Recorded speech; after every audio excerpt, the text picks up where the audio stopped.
I think you're live. Yeah, hello, good morning, good evening, good afternoon, hola, namaste, vanakkam. To whichever part of the world you're joining from or watching us later on. I'm Modit from DPhi, and along with me, I think you know Supreet very well by now. So we have Supreet from Databus. So, how are you all doing?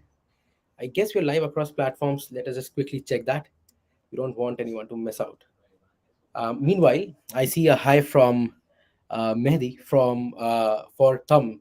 So hi Mehdi, good to have you here. Tom can see a message and he can hear us very well. He's in the backstage. We'll be having us with us, having him with us very soon. Just give me a second.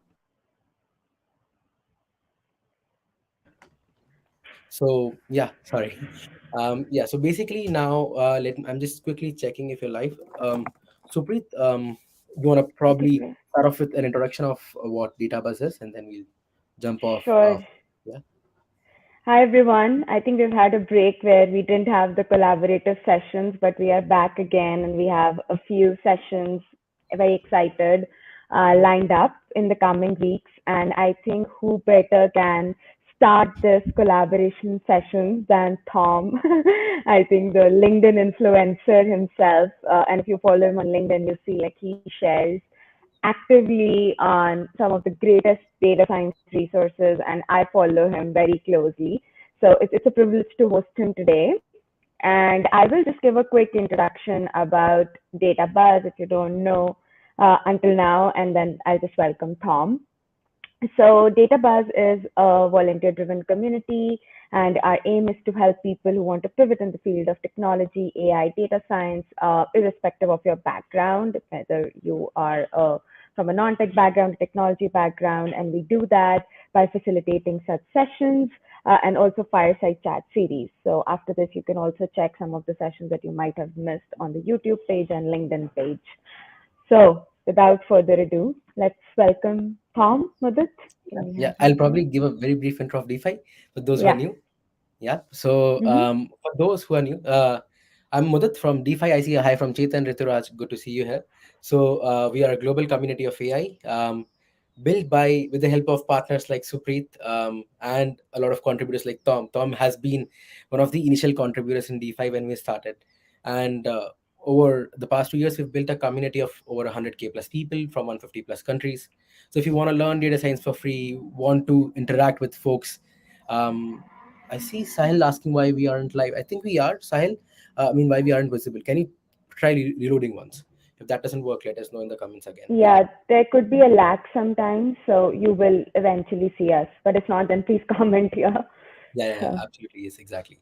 So that's a brief about DeFi. We'll dive right into the session. This is where we, partner with great friends like Databus who together work with us to bring leaders who are willing to create these awesome sessions for the community.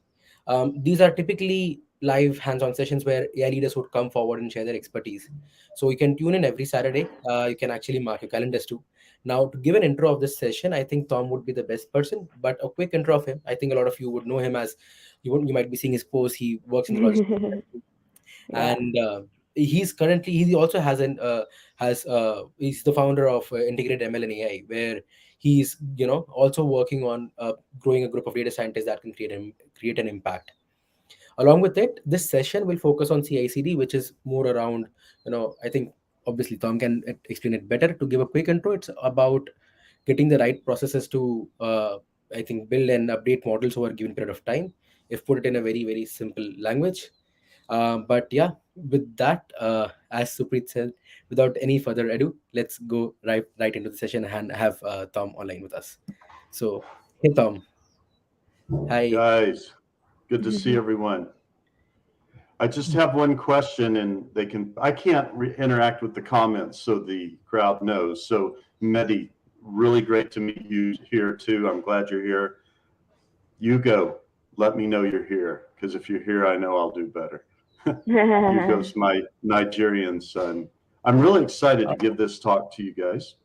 Um, I the reason I'm into this is you don't always have a team of system admins or DevOps engineers to deliver your models. and I'm at a great company that really supports analytics, and they have a very strong team for this, but they can't act very quickly on every new model we want to deliver. So for my team at Echo, I decided, with the blessings of my superiors, to develop some basic CI/CD stuff. And I was looking for the most elegant path forward I possibly could. And by the way, I'm about to say some things. I do not mean them derogatorily, but I didn't want to get into Azure CI/CD or AWS. I thought, no, I really want the open source, super simple things that I could do on any virtual machine, whether it's on premises or in the cloud. So that's what this is going to look like. And let's see, I will start to present one of my screens. Yep. Let's see. It says with two, I should have checked this first, but let's see, screen. Okay, here we go. I'm just going to share one screen, and it'll be this. You'll see me here extra for a minute, but then I'm going to jump right over here. Now, I want to point out, please do not take notes. These already exist for you over here on DAGS Hub. Now, if you follow my posts, you know I try to put everything in DAGS Hub. Why DAGS Hub and not GitHub? By the way, I love GitHub, but DAGS Hub is made for us, machine learning, data science, artificial intelligence practitioners. And if you find you can find me there as Thom Ives, all strung together. And this is coming from basic model serving with fast API. And DPhi's graciously agreed to have me back as soon as possible to talk about the web app side. When we talk about serving APIs or REST APIs, this is a special way to deliver models, but it's not like a web interface. You are using HTTP methods, but I realized I wouldn't have time to present both approaches. So we're just going to go over this approach today. And then let me give you an overview. So again, when you go to this repo, you will find, you can look at it any way you want, as a notebook after you clone the repo, as a PDF or an HTML. So here's the overview. We're going to create REST APIs serving some machine learning model with Docker and Jenkins. And I'll talk about why Docker and why Jenkins. But I would say if you're in a hurry ever and you're using Fast API to create a REST API, the one component you don't need right away is Docker. But in the long term, you really want to use it, in my opinion. And Supreet, I'm going to ask you to let me know when a question comes in, because of the way I'm presenting, I don't get to always look at the comments. Okay, so the first thing you do is you develop your REST API using Fast API on your development system. And we're gonna look at some details here. And I've got detailed repos for all of these steps except Jenkins, but I'm new enough to Jenkins where you don't want to read me teaching about it, but have some good resources to point you at to learn about it, and I'll show you some examples. Okay, so on your development system, which can, by the way, when you're testing this out, it can be your same system. You're just doing your development in one directory and you're hosting from a different directory. Now, then you ensure that you have Docker installed, and install it if you do not. And we're going to talk about where you can get help for that, but there's plenty of help through web searches.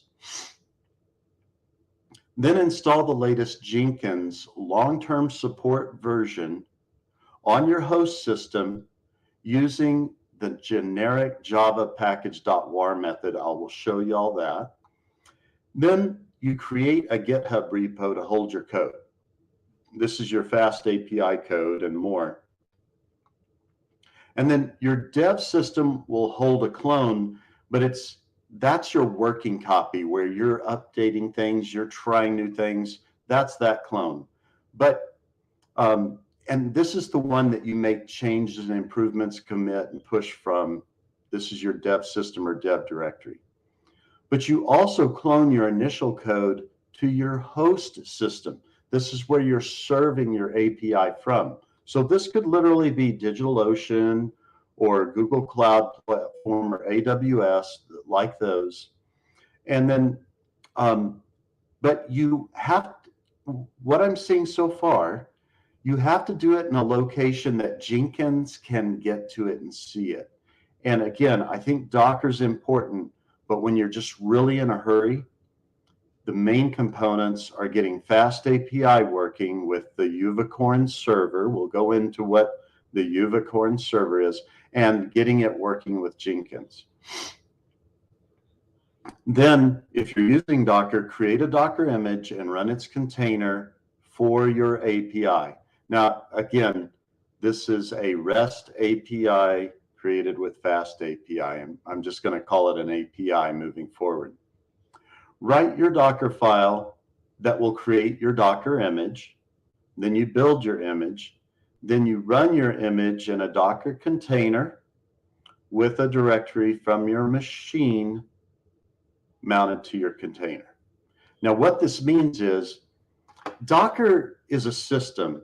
It's kind of like a group of containers that are separate from the rest of your system, with one exception. It's using the kernel of your operating system. And what I mean by this directory from your machine mounted to your container, this is a directory that your container can see on your main machine. Now, yes, your container's on your main machine too, but it'll become apparent why this is important when we get into toward the end of the presentation. And then the final steps for this very elegant CI/CD approach is to create a Jenkins pipeline that will update the code on your host system when you push changes from your dev system. And again, this is our simple continuous integration, continuous deployment for REST APIs. So, step one, we're going back through that outline now, but in detail. Develop your REST API using Fast API on your dev system. Now, when you get to this notebook and you have it open, this will launch into another repo where I've done in more detail basic model serving with Fast API. And let's go look at that now. I'm just going to pull that over in front here.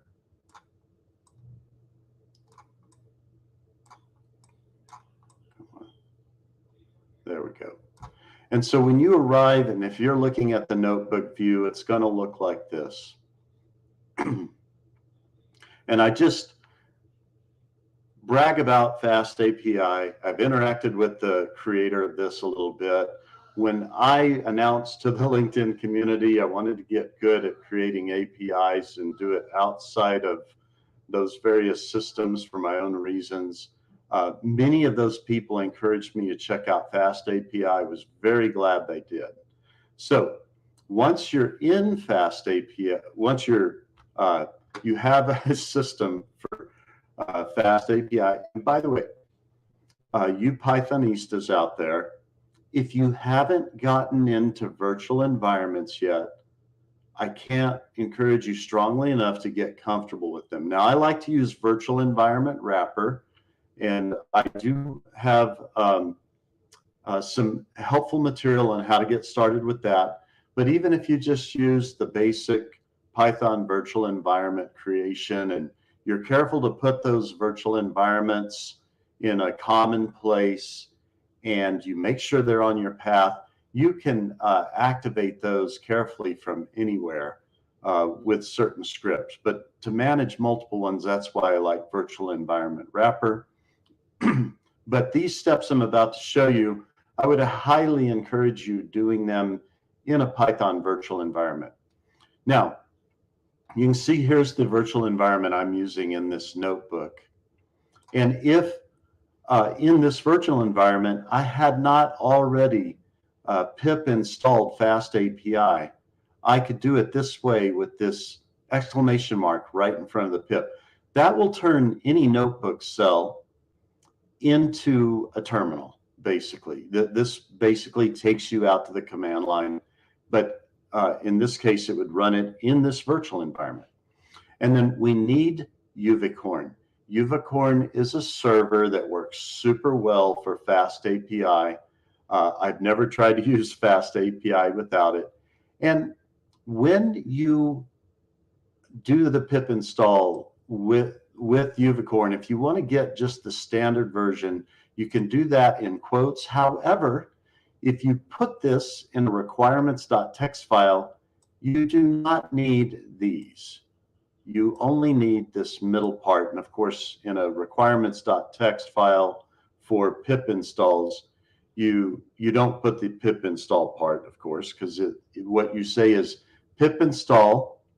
I should put it here just as a markdown real quick for y'all. Pip, this is out on a command line or with that bang, the exclamation pip -r, and then your requirements .txt. And that's how you would do that if you were doing it in here. I'll leave that as marked down for now. And then if you want every ounce of Fast API, you can get all of it this way, but I've never found that this wasn't enough, just so you know. Okay. Now, I want to breeze through this for time's sake. Again, if you're trying to understand everything all at once, this will be overwhelming. If you remember, oh, I'm going to go get some courses on YouTube or Udemy or whatever. I'm going to read some other links. I'm going to read Thom's repo too. But Thom is always going to encourage you to go look at other references, because by looking at multiple references, your mind starts to embrace things better.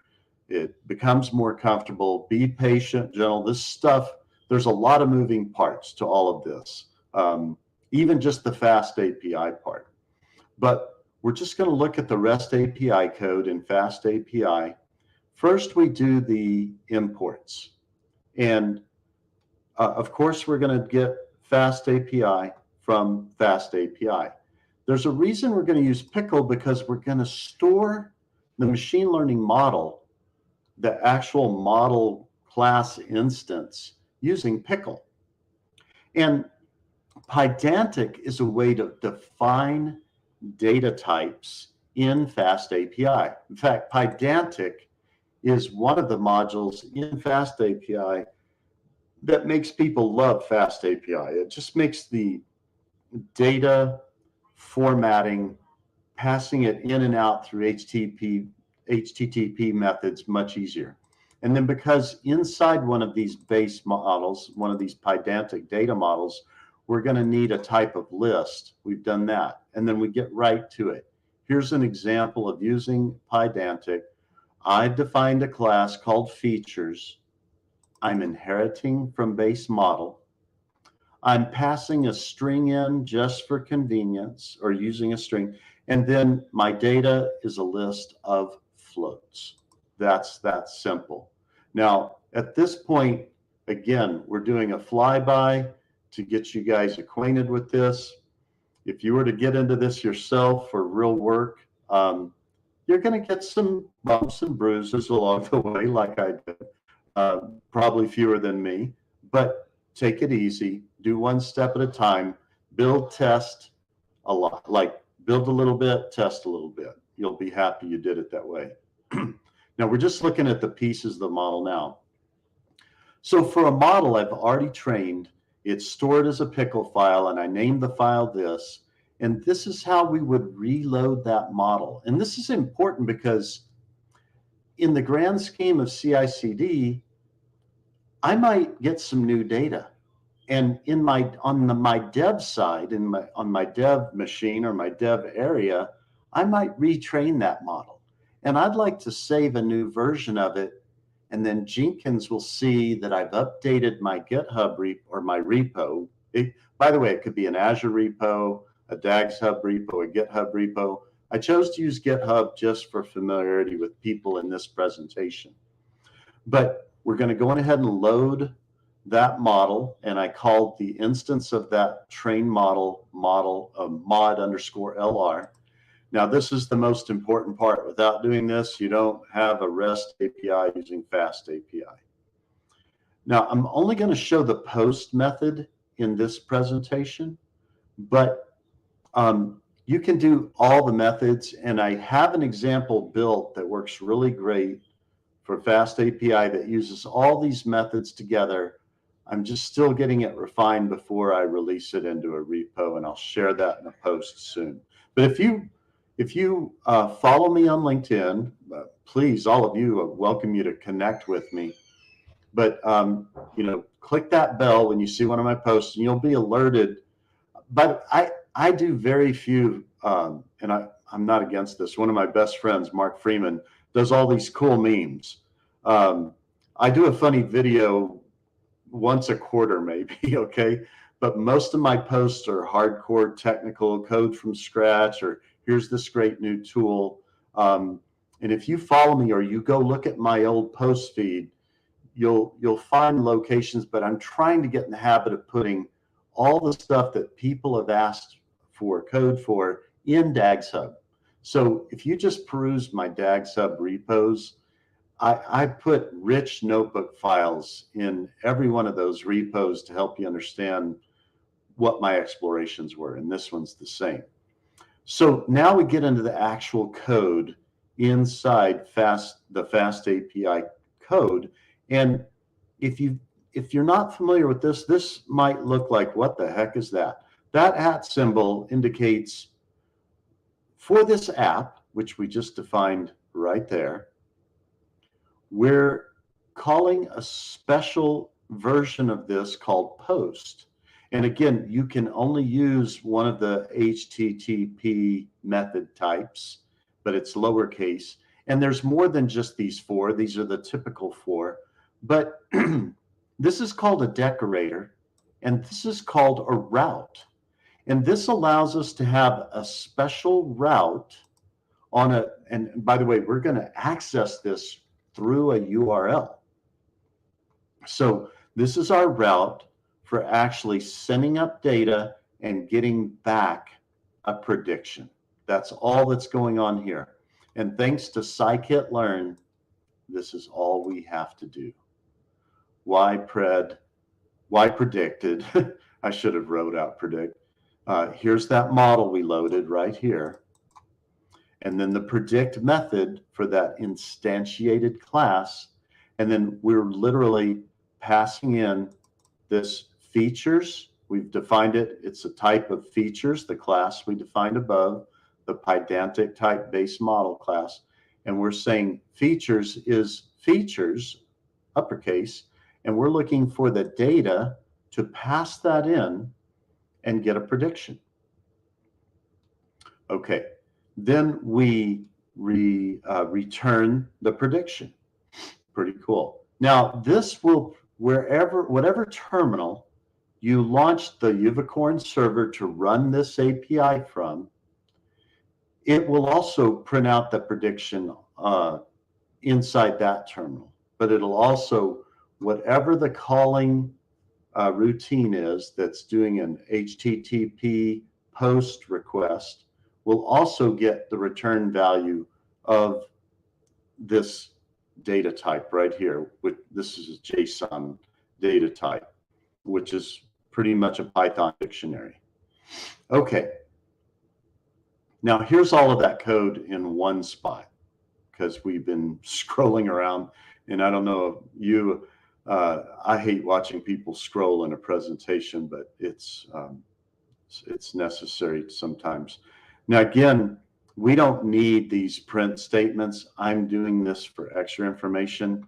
What's crazy is how elegant Python and Fast API and Pydantic are together.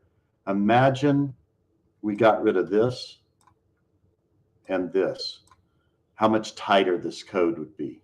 That's how little code we need here. Okay. Now,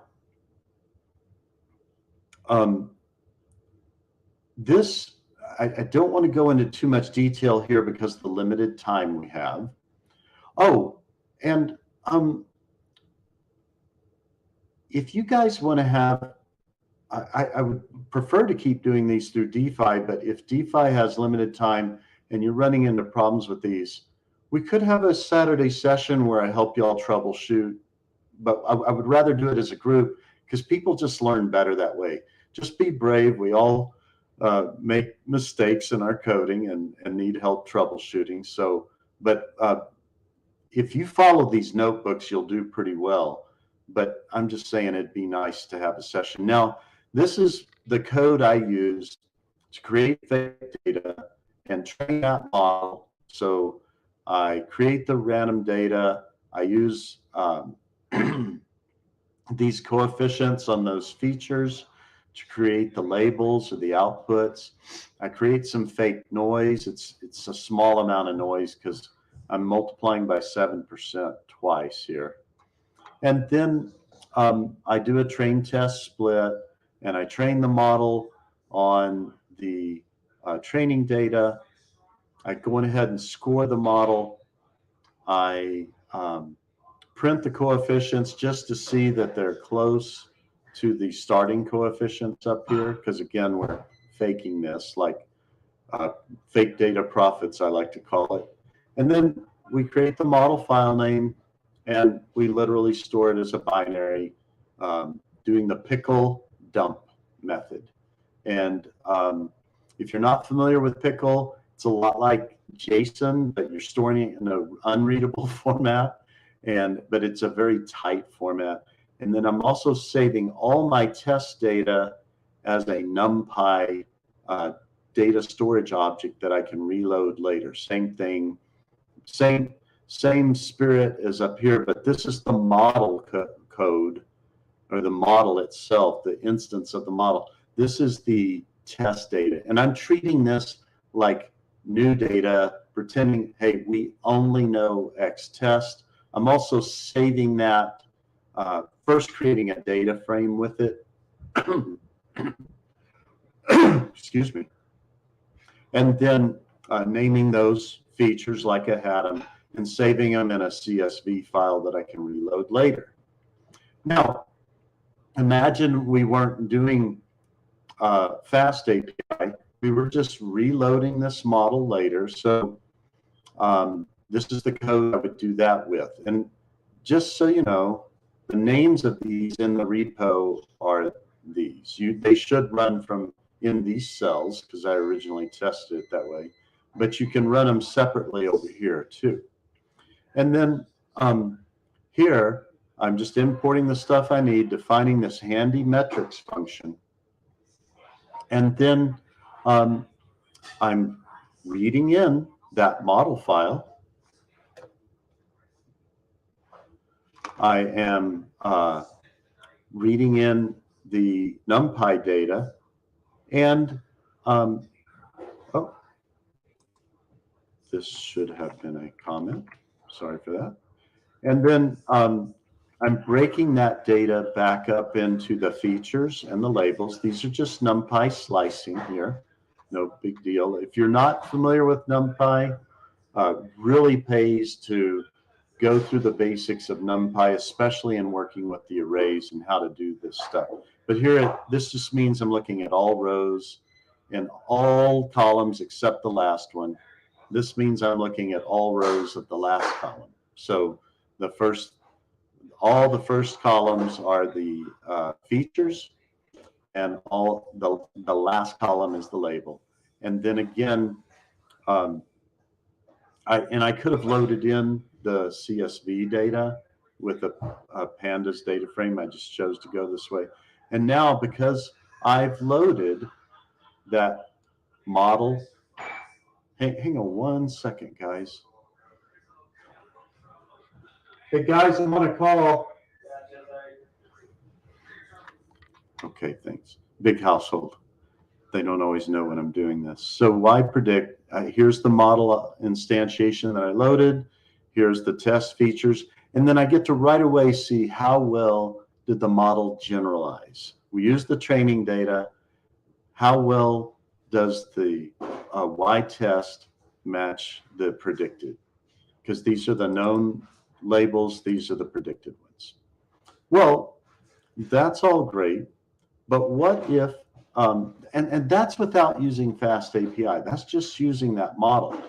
But we want to be able to call that API that we loaded. So a way to test that, very much the same thing, but I'm doing these imports, that same handy metrics function. Boy, I hope we don't run out of time here. But this part's probably the most important, and we'll illustrate it.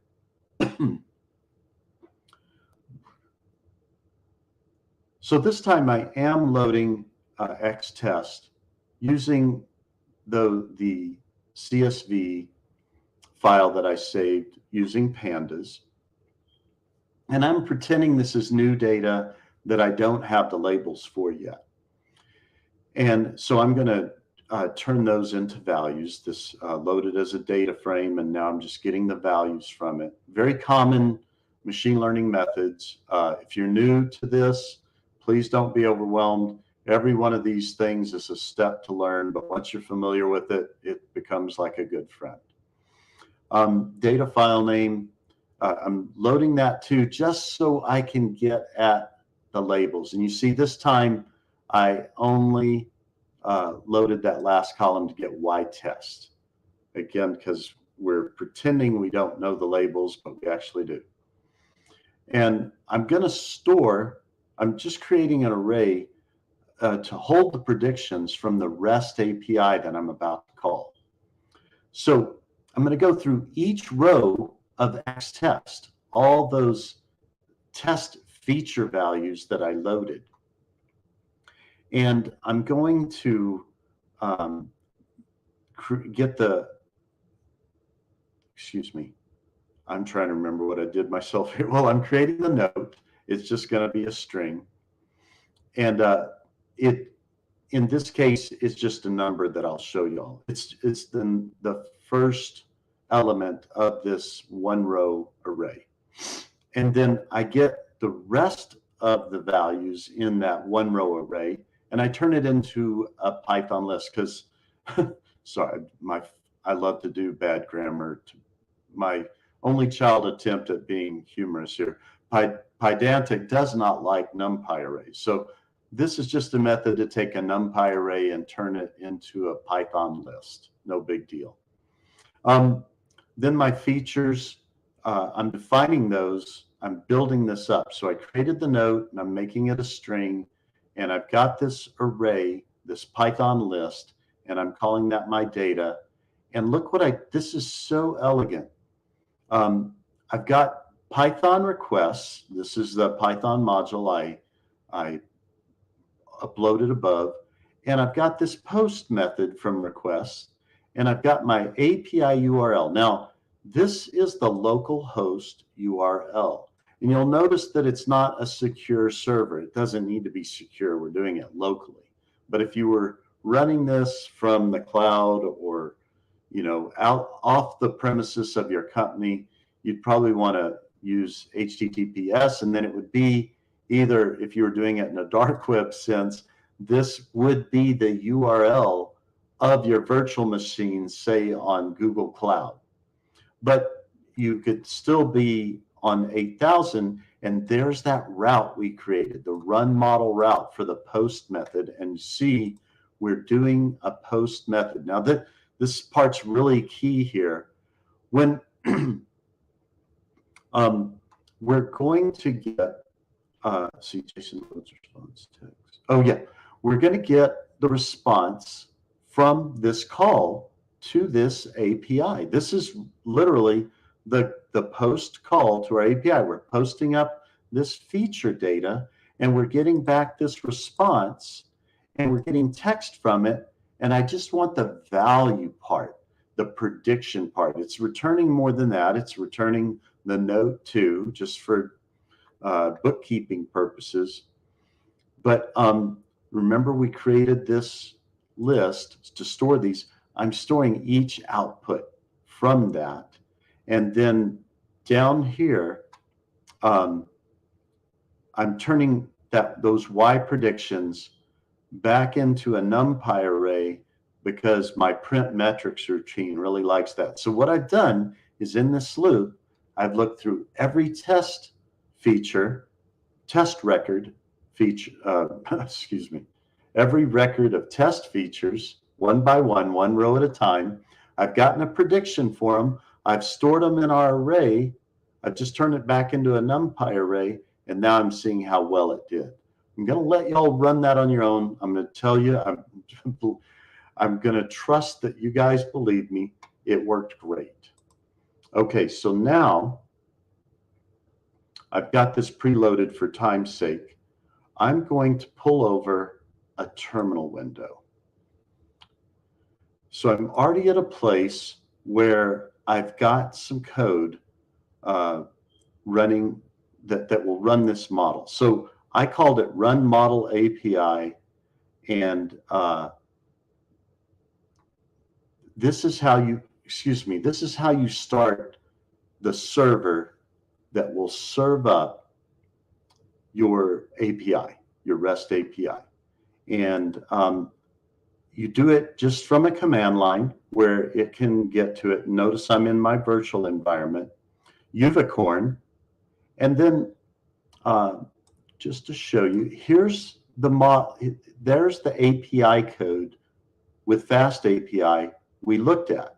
And you notice when I call it, I use everything but the .py part, then a colon, then app, or whatever I called my Fast API part up here. So we'll go back up here just real quick. Sorry for the scrolling. And again, just this. If we had called it something else, that's what we would put right here in this part. And then this reload is to say, Unicorn's really smart. It's looking at this code, and if it sees any changes to this Run Model API, it will reload the server and you'll get the updates right away. So it's super cool. This is what it looks like once you start it. Thank God it didn't embarrass me. You know, sometimes you did something and things go wrong. I'm going to pull another browser over. I like to mix up Firefox and Chrome when I'm testing this stuff, just to see how things go. But let me show you. If I do this, you can see something's happening, but detail not found. Why? Oh, well, I'm not calling. This is an API. It's not a web page.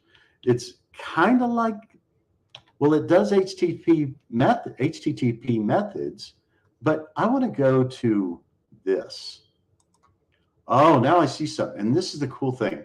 If you know anything about Postman, Postman's a really cool way to test APIs in general. But Fast API has its own super rich version of Postman. And so here it is being served. And this is documentation that Fast API creates on the fly based on the way you wrote your code. And I just can't, this gives me geek chills. I just love this. And as you're learning Fast API, which may take you some time, you will get acquainted with this and fall in love with it. But if we want to try out this, like in a Postman method, we literally can enter that data here and execute it. Now, I've cheated to save time ahead of time. We're going to, sorry for the scrolling. I created some data ahead of time, and this way y'all can use it too. I'm going to cheat and copy that, and then I'm going to go back to here, and I'm just going to paste that in there, and I'm going to execute. And trust me, that's the right value, or it's a good prediction. Let's put it that way. It's very close to the test value. And but had you run the model the other ways I showed, up here with calling the API through Python requests and using the post method, you would have gotten the same answer, just so you know. But I wanted to at least show it to you this way, and here it is. Proof that I didn't just fake this. Not that y'all would think that of me, but so again, super cool stuff.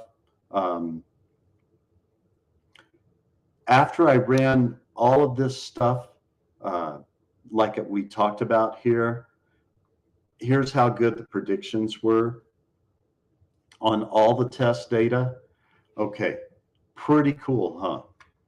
Well, we haven't even got, it's 9:11. We're going till 9:30. I want to have some time for questions. We haven't gotten into creating the Docker image yet.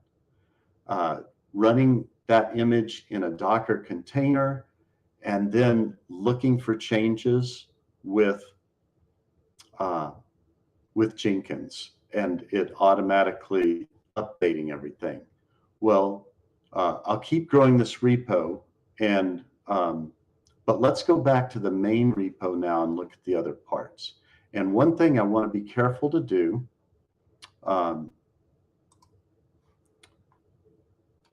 trouble with a presentation like this, there's a lot going on. Okay, so, because some of this is real-time stuff.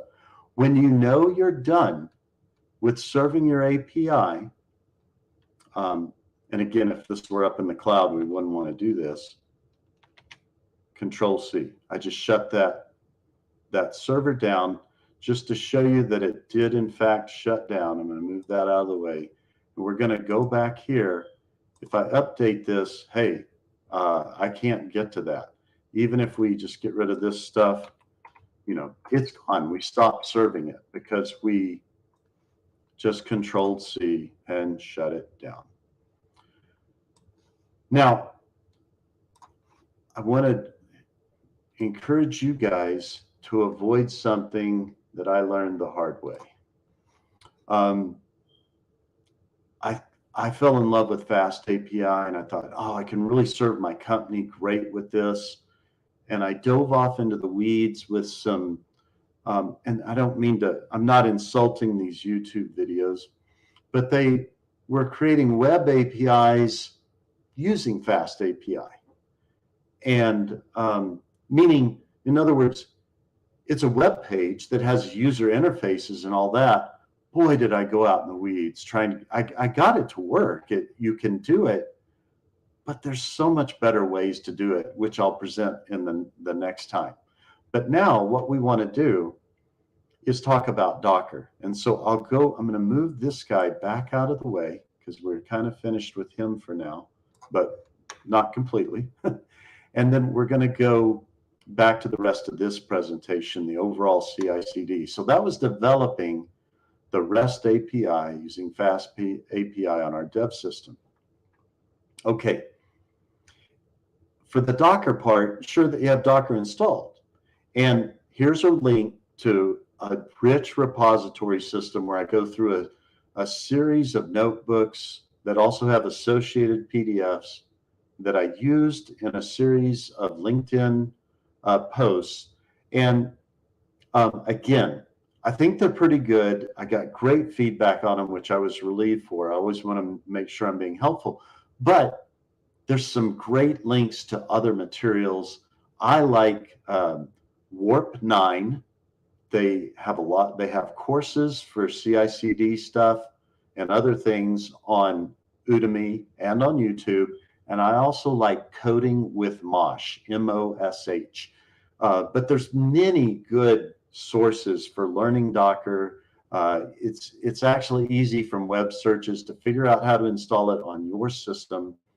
The only place you get out in the weeds in a way that really makes me mad, frankly, is when you're trying to do it on Windows Server. I don't know what Windows is thinking. Again, I'm not trying to be hypercritical of them, but I wish they weren't going the direction they're going. So get Docker installed. Then I did have some problems in my learning. What's the best way to install Jenkins? And you want to get it on your host machine, your host system, and this is the best way, the generic Java package.war method. Let me show you what I mean by that. If you go over to Jenkins and you go to download right here, and then you'll see something like this. If you're in dark mode, it'll look the same. If you're in light mode, just opposite, of course. And you want to go with this long-term support method. And just when you click on here, just follow the directions that are included on this, but with this. But it was super easy to get Jenkins installed. And then once you have Jenkins installed, this is what a dashboard will look like, but it takes you through some setup steps. I'm not going to use the time that we have to go through those because, frankly, it went really smoothly. And that would have been my only concern. Whereas Docker can go smoothly, but that's why I wrote these repositories. I really wanted to have a record, even for myself, of details about Docker and creating Docker files. Okay, so now that we have those two things installed, you would, of course, well, let me keep going. So then I created a GitHub repo to hold the code. But this is all I needed. Linear regression model, the pickle file, and this is the thing that would get updated. The run model API and the requirements.txt.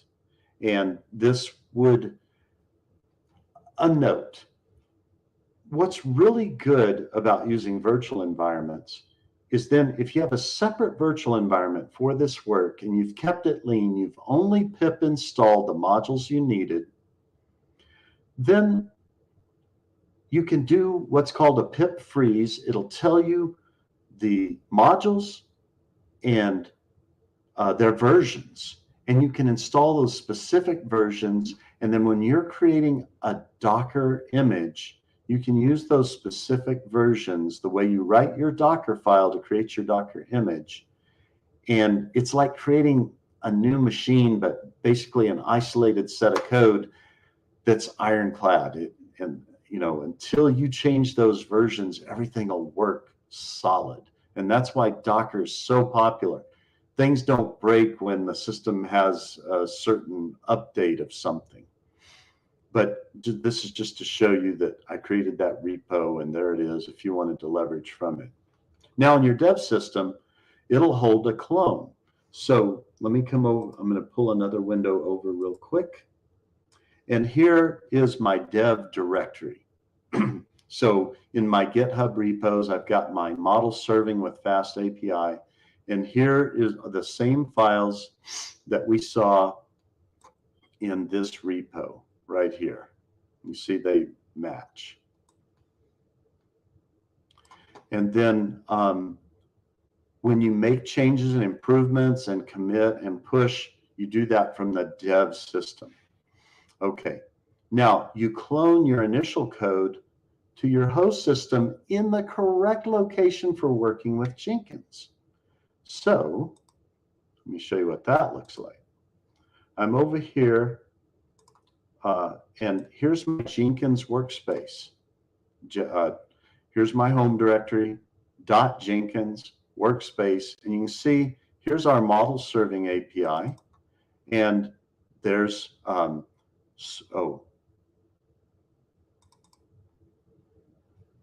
I have a mess up here. These two should not be here. They should be in source. And then now I didn't use this for Jenkins yet because it would take up too much time to illustrate. But if I'm going to do this simpler one, and you can see that I've got my Jenkins directory, and it would look this way on my GitHub repo for this one too. So let's go, forgive me, just so much going on here.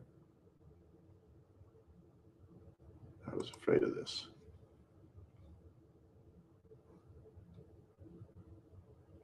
I'm I'm looking at our time left and I'm getting concerned, but that's why I created this notebook file, just in case. So let me show you, this is just as well. The next thing we do is create our Docker file. And the Docker file is the way you begin to form this image. Again, it's a lot like a virtual machine, but without, it's super lightweight. It doesn't need the operating system kernel because it's using wherever the Docker engine's running, whatever system it's running on, it's using the host kernel from that system. So we get to do something in isolation, kind of like a sandbox, but it's very much like its own machine, but doesn't have its own kernel. And so they can be very small. And that's why Docker's becoming so popular. Once your code's working right, and you've got Docker installed on any other system around the world, that Docker container will, or image will run in a container the same way everywhere. That's why it's just considered so incredibly wonderful. But now, by the way, we could do a whole semester long course on this stuff. And I'm just trying, what is this, the purpose of the presentation? To give you an appreciation of what's going on. But work directory just means I'm going to create a directory called source under the root directory, and you go ahead and change to it. Then I'm copying from the host system to the image, this requirements.txt, in this case, my main.py file, which I'm using a simpler one. Let me show you. If we go over here, we're just doing a simpler version here. And the files are in the source directory, this Docker file itself. And there's one, then we pip install the requirements that were stored in the requirements file. And those are just these two in this case, Fast API and Unicorn. Again, stay high level with me. This is way too much to do in this period of time. That's why the notebook file exists. Then we're exposing the port 8000 in the container to port 8000. This is in the container on this side to port 8000 on the host system. And this is what we have to add to the unicorn command, this little bit extra to say, hey, I want you to host this outward. You're going to be serving this to the greater world, in other words. Now, once you have, and you may beat this up and work really hard to get a correct image file, but this is all you do. The sudo parts is if you're on Linux and you haven't gotten around the sudo part. But Docker image build, and this is if I'm running this in the same directory that this Docker file's in, I get to do this. Otherwise, there's some techniques to define where the Docker file is. And this is say create a tag and call it API and give it a tag number of 1. And then once that image is built, and let me just show you what some of the output can look like when you're building an image. It looks like this. This is me building a Docker image, and there's the pip install from the requirements file here. And you get some warnings if you're not creating a virtual environment on your container, which is a good thing to do too. But then it finally says successfully built the container. And then you can then run the image in a container. And all this means is, and as you learn Docker and go through Docker courses, this will help you. You run it in detached mode, that's what this means. And the ports, you're going from 8000 on the container to 8000 on the host. And this is that mount I was talking about. -v means I'm creating a connection. Here's the source on the host system, where the source code is, and here's where I want that to connect in the container. And here's that image tag that we're building from, or that we're running from, that built image. And then we're going to use some simpler code, though, other than that other code. I'm going to bring this back over and just show you a little bit of magic. So I had this ready. Oh, there we go. I'm going, and it looks like we might have just enough time left. Supreet, are we having to end right at 9:30, or can we go a little longer for questions? Hey, I don't see any questions as of now, so I think we can keep going. I mean, I do have questions, but I can ask you offline as well. I don't mind going after 9:30, but let me run this guy. Yeah. I just want to show y'all Jenkins doing an update. Yep. And Thom, we'll be able to, one quick question that a few members have asked.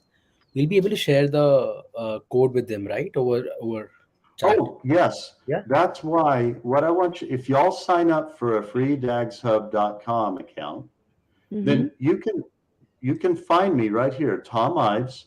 And then when you go to my repos, you'll find this basic model serving with fast API.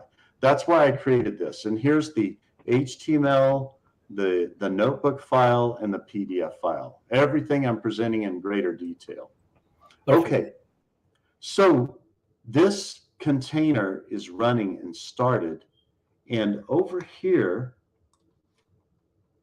is where I am controlling the code for this. Excuse me, not exactly that, but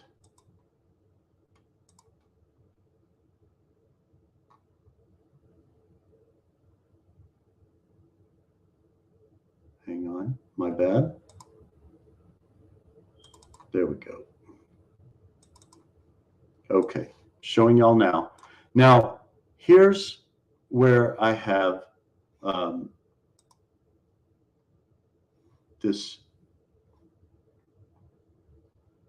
the source code for this. And if I go in here to this main.py file, and right now that is running. And if I go back to look at it serving, there it is, root. And if I just look at it without the docs part, it's doing exactly what I've asked it to, message. This is a simple API because I've only done a get method, but that's what's happening here. This is a simple API. So this is a very cut down version of what we were looking at earlier. But look at this. With a change. Now I'm going to save that.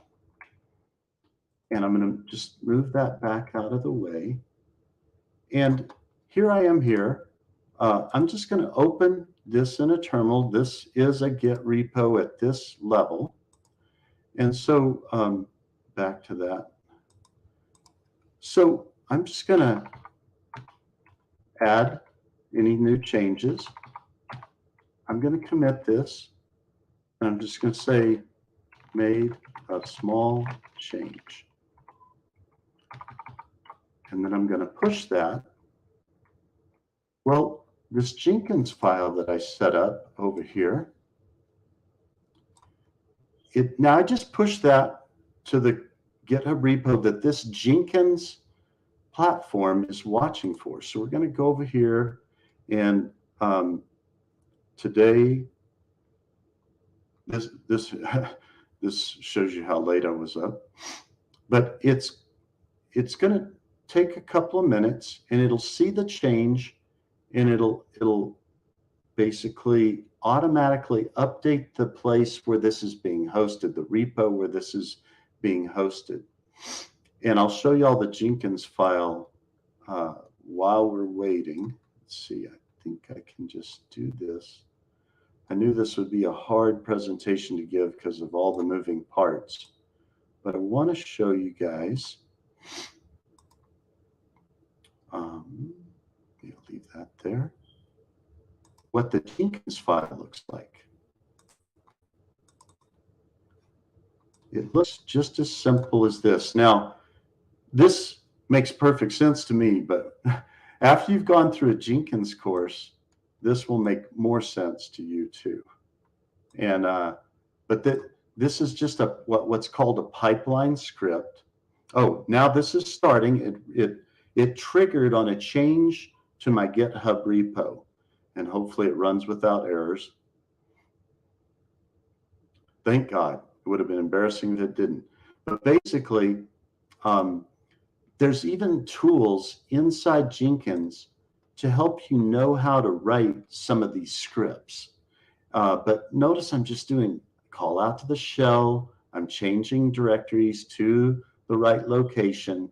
Then I'm doing this this is really a get pull, but it's a special way to do it in Jenkins. And then I report that my updates are done, and I'll move that out of the way. And now let's go back and see if the change affected.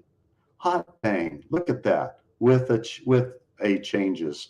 I'm still learning to write properly, but that's it in a nutshell. Once you get the Jenkins file there, and that way on your dev machine, your team and you have been working hard, you've got an update, you change something, and then Fast API and Jenkins work together either from a Docker container or not, and updates things for you. And that's it in a nutshell. I'll keep improving these repos. The other thing I wanted to add, let me stop sharing so we don't see that. The last thing I wanted to share is that if you want to know the most elegant way to do a web app, where you're serving up a machine learning model, but with a web user interface, like from a browser, Streamlit. That would be the other half of this presentation I would want to give you for full scope. How do we deliver models in a way that, doesn't turn us into full-time ML ops geeks? Once you learn this Fast API, Docker, Jenkins, you're getting skilled with it. It's really elegant to work with. There's some bumps and bruises early on, but once you get over the hump and you start to get the concepts, it's really easy. The other side of this is using Streamlit when you want to use more like a web UI. All right. That's it. I went 3 minutes over. Sorry for that.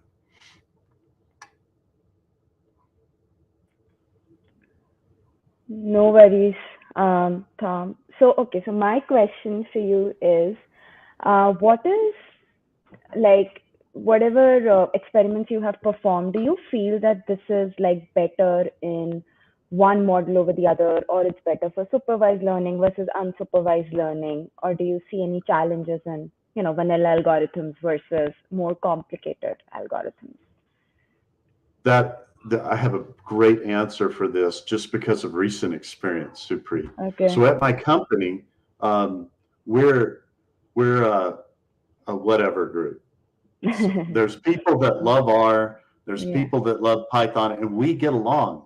But one of the reasons we get along is we're learning to use each other's models. So the first time I did this within my company to serve up an API, I was actually using RPy2, which is a way to pull in R models and make R statements, but using Python. And so I served up my first API for my company with an R model through Python through Fast API. So there's very few limits. It's still Python code. You're just serving up any analytics you want to through Fast API. It doesn't even really need to be machine learning. It could be any type of math, any type of analytics. Now, the other thing cool about Streamlit is similar to what you're saying. You can make dashboards with Streamlit. You can make model serving. The Streamlit team is brilliant, in my opinion. Quite brilliant. That's good to know. Yeah. I think that's very important to know because I think we all kind of are in different arenas of this space. So it's good to know if it can fit right in. So that's useful. That's right. great. One question. Sorry. Yeah, Madhut, go ahead. Sorry, there was a bike going outside, which created some noise. Yeah. So one question that I have seen a lot of community members ask, especially the ones who are probably not working in an environment where their data science model is productionized already, is how do they, learn CI/CD processes in a better manner? So, do you have any recommendations for them?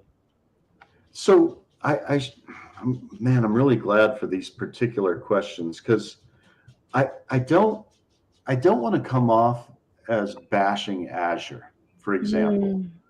I don't particularly like Azure, but I recognize that Microsoft is brilliantly serving the government and the military of our country, and they're the kings of security. Probably if you're doing GCP, DigitalOcean, I'm not saying you can't make those as secure, whereas you've got to work from the get-go with Azure because it's going to be more secure. Um, if you want GCP or DigitalOcean to be as secure, you probably just have to work more at it. And that may not even be correct. I'm showing you an approach that I like because we serve a lot of on-premises models, but I do feel like it's more about the way you write your models, excuse me, the way you host your models with something like Fast API or Streamlit. It's more about the way you host them to keep them secure. And I'm just looking for elegance. I don't like hyper complication. And all the keys and steps, extra steps that are not as clear on Azure, I just don't like. But when you get down to it at the end of the day, we're creating virtual machines in the cloud and we're loading that host side stuff on the virtual machine in the cloud, either in a Docker container or not, using Jenkins on that virtual machine in the cloud or on-prem. We just have a host that we serve these things from. Yeah. And we need to be able to have our dev area on our own machines where when we make changes to a repo, we push them up. And then the beauty is it just uses those changes with us not having to worry about it. That's the key to this. And those that know me best know that I say we need to become constructively lazy. But Hmm. it takes hard work initially to become constructively lazy. And then once Right. we get this kind of stuff understood and working, we're leveraging from old code. We're making small changes as updates come along to the tools, and it's easy. Now we can focus more on the data science, the Correct. artificial intelligence. Correct. Thanks for that answer, Tom. There's a question from Alan. Supreet, you want to ask your question first? No, I think let's take this question. I think it's a good one. Yeah. Okay. So Alan is asking, are third-party services reliable for serving models and APIs, or is it recommended to have in-house services for scalability?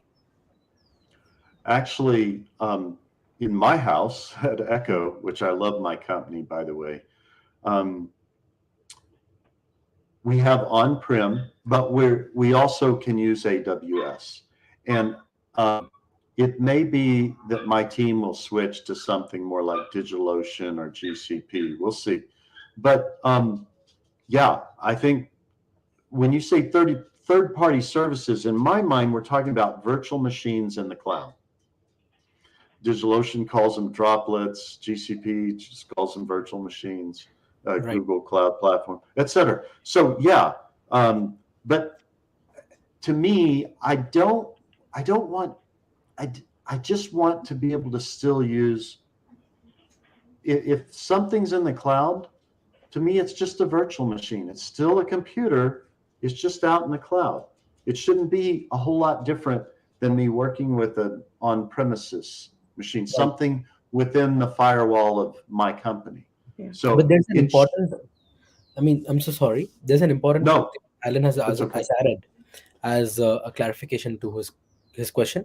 Is basically he's asking more in reference to achieving good inference while serving models. So Yeah, I think that Alan, the way you're asking this, I love it. It was the motivation for finding the approach that I found. Now again, I'm not saying this is the only approach. To me, based on old world tried and true methods, this is a very good approach. Let me put it that way. By going at it the way I've shown, it will always be elegant and repeatable and very doable and serve a what it's not limited to just machine learning things either. You can create, you could serve up anything.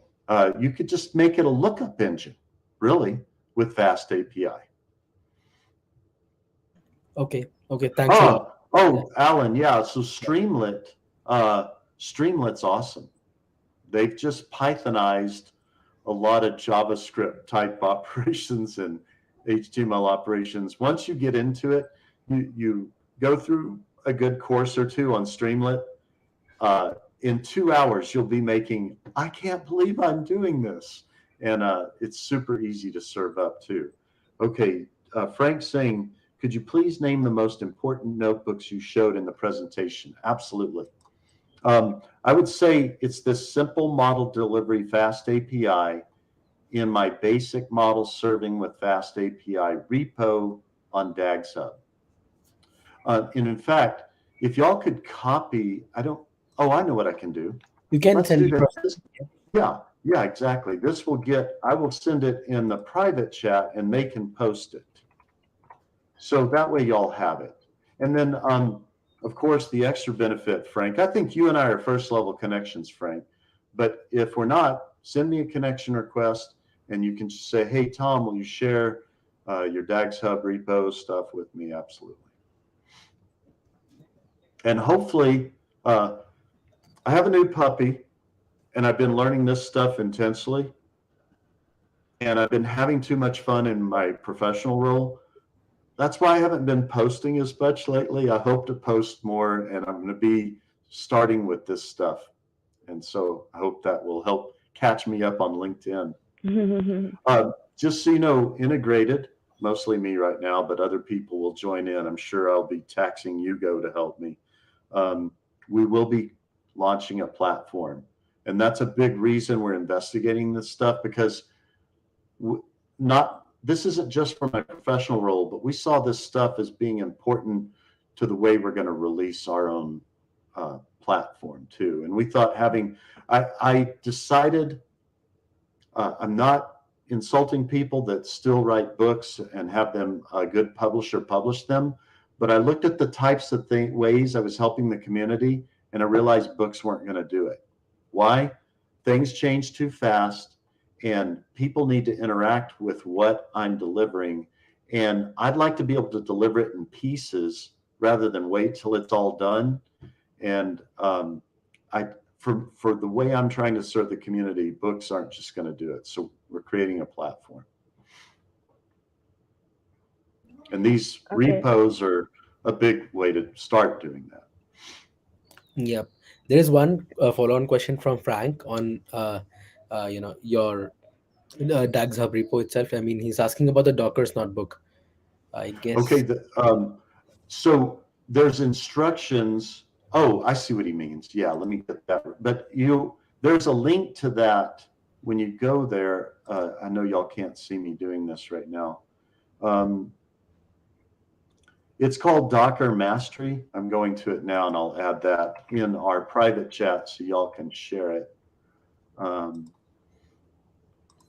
If y'all can share this one too, there you go. There you go, Frank. But there's a link to that in this main notebook. And there were 3 main notebooks. There's this basic one that was like high level. Then there's a link to the Fast API detailed development, and then to the Docker Mastery, which is several directories in one repo. You can get to them all from that upper level one. Guys, thanks for letting me go long, because this was hard to present. It's hard to present all of this in one session, but I tried to keep it as high level as possible. No, Thom. I think you were very kind to be very. I mean, I think first off, you were Yeah. empathizing a lot with the community members and answering all the questions. So, thanks a lot. And I'm sure we'll be having you again very soon. So, for those who are joining in, make sure to stay updated. We'll notify you as soon as we launch the next session. And yeah, I think with this we are towards the end. So Preet, do we have any other questions? No, I think, and Tom, we'll keep you updated on the next session. I think Mudit and me, we have a day and time in mind, and hopefully that works for you. But we'll coordinate offline and we'll have you back. I was honored to be here, and I hope it was super helpful. If it wasn't Yes. super helpful, I hope it was at least a little helpful. But I can promise everyone still listening this. This was just an intro. If you want to get good at this, there's a lot of learning and pains and bumps ahead, but it's kind of fun too, especially once you finally get it working. Yeah. That's true. That's true. But thank you so much. I know you're very busy, so thank you for taking out time. It was great being with you guys. Thanks for having me. Thank you, Of course. everyone. Bye. Thanks, everyone. Bye.